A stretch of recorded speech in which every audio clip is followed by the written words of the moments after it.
Okay, today we have 4 plus 1 times 4 plus 1. We need to solve this, and of course a lot of you could just 4 plus 1, it's simple, it's 5, 4 plus 1 is also simple, it's also 5, and then we multiply and we get 25, and you would be totally wrong, because that is not the correct answer. And that is because we have something like PEMDAS rule, where P stands for parentheses, E stands for exponent, and etc. So we have parentheses here, so we need to do the parentheses first. So we have 4 plus 1, that's pretty simple, it's just 5.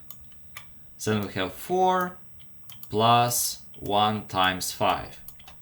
This times is from here, do not forget about that. And now we need to do the multiplication and not the addition, because multiplication is much stronger than addition. So we have 1 times 5, that's pretty simple, that's just 5. And we also have this 4 from the beginning. We have 4 plus 5, and that's pretty simple, that is just 9. Write your challenges in the comments, and goodbye.